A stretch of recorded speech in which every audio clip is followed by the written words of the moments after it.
Hey, you're watching Tech Addiction with Jayztwocents, and today's episode is brought to you by the number 4 and the color blue. What the f?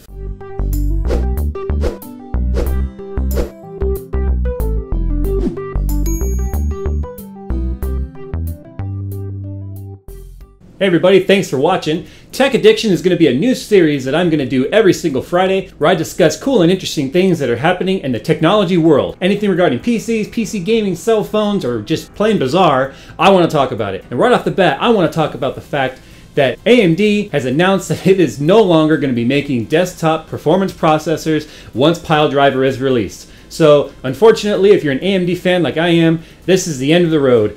There's just nothing beyond this. So I'm having a really hard time now considering staying with AMD because Intel is going to be the only path anyone has, any option, and that's kind of scary because who knows what the hell is going to happen with prices now that Intel is going to be your only route for performance desktop processors. Not only that, PileDriver is coming in at right around $250 with some of the leaked pricing, and its performance is just abysmal. There's nothing to be excited for. It barely performs any better than the 8120 or the 8150, and even though it was showing maybe a 10% improvement over Bulldozer, this just gets a big fat thumbs down. So if you're looking at going AMD, my official advice is going to be just skip it.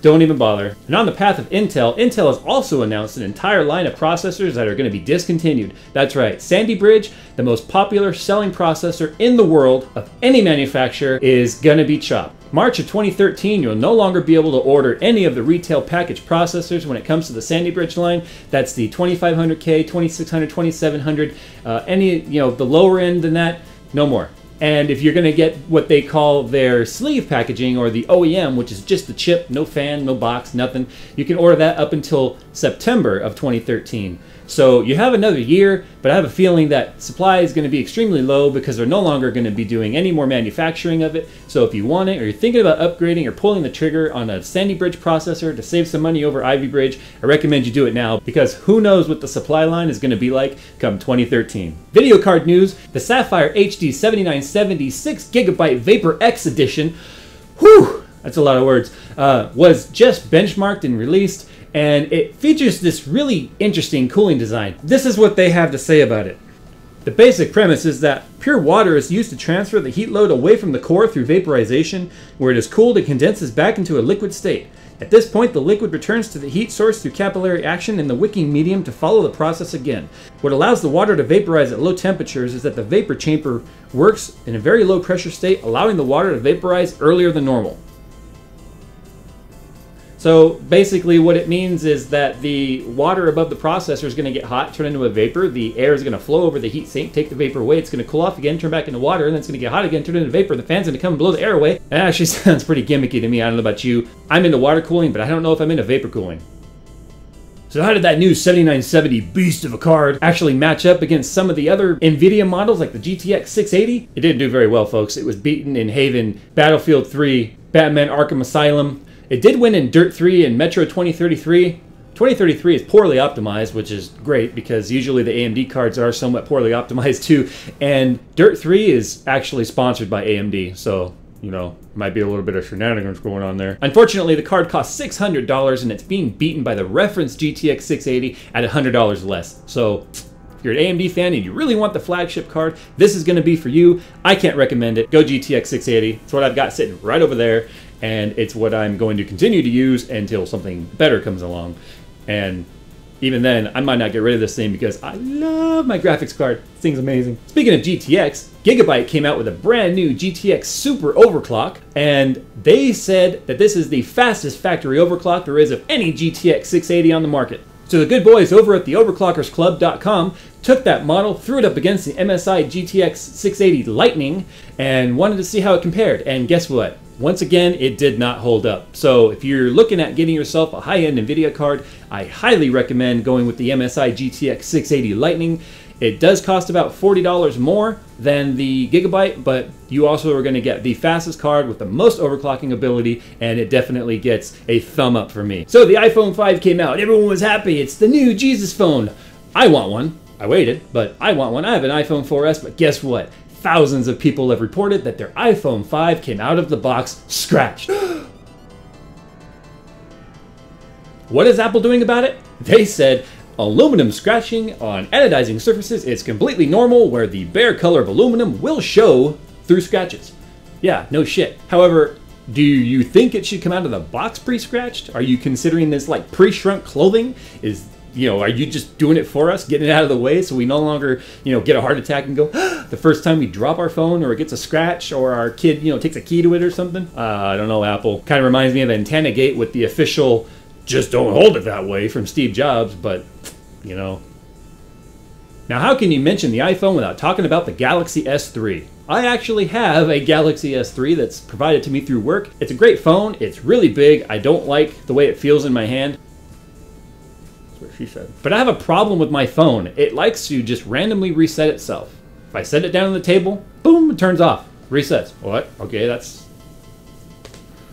not what I expected from Samsung's flagship model. The makers of Slender have teamed up with Blue Isle Studios to bring you a new and improved Slender game that's expected to come out towards the end of this year. It is going to be a full commercial game, so it's probably not going to be free, but it is designed to scare the crap out of you. The original Scare the Crap Out of Me, just look.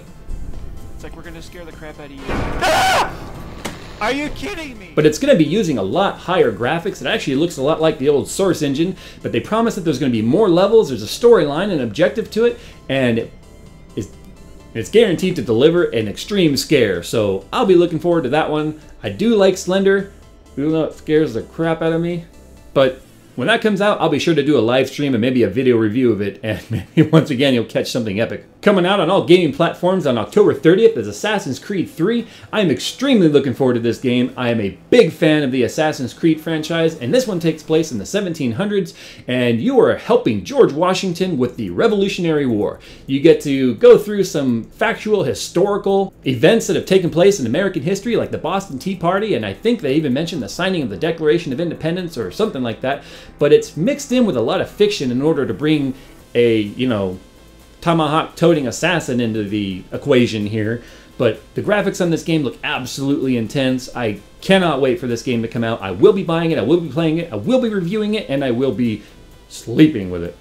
No, maybe I won't go that far. But if you're into historical figures and sneaky ninja-like Indians, this is definitely a game for you. Look for it October 30th or pre-order now. On Tuesday the 25th, Blizzard released its World of Warcraft expansion, the fourth in its franchise, called the Mists of Pandaria. If you are into World of Warcraft, you probably aren't watching this video right now. Likely, you are playing the game. It is known to eat your soul. As somebody who's played the game for 5 years and gotten free, Mists of Pandaria takes place in just that, a new island called Pandaria, where the panda race and a new class called the monk take place. So stepping into this game, you get to choose either a brand new character as a monk or a panda, or continue on your questing from your old level 85s up to a max level of level 90. I have absolutely no idea what's at the end content. I haven't even cared to look, but if you're into World of Warcraft, fill us in. What's going on in Mists of Pandaria? In the crazy news, scientists are warning us that there is going to be a worldwide helium shortage if we don't stop using helium to fill party balloons. Scientists suggest that if we don't stop using helium to fill party balloons, we will run completely out of natural helium in the next 30 to 50 years, give or take a few decades. Okay, fine, you run out of helium. Use hydrogen. What could possibly go wrong?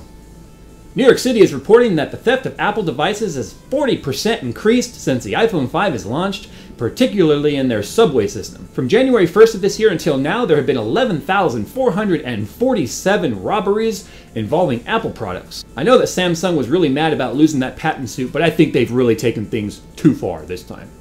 Speaking of Apple products, there was a huge brawl on Sunday in the north part of China at the Foxconn factory, where workers are complaining that they are under too much stress and being worked entirely too long to keep up with the Apple demands of their products, especially the iPhone 5. So 2,000 Foxconn workers began to fight each other, and of that 2,000, 40 were injured.